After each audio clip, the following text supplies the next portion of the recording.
ربكما تكذبان لا إله إلا الله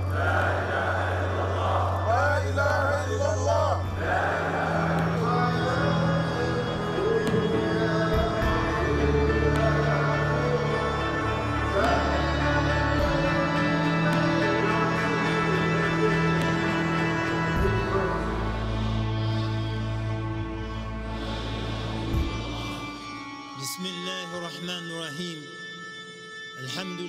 I flew to Chicago. I drove from Chicago to here.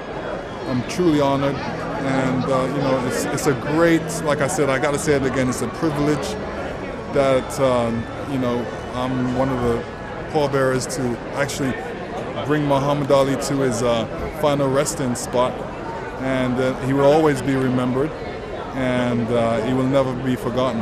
What he's done for me as a Muslim in America, to be able to practice my religion, to express my religion, to not be ashamed of who I am.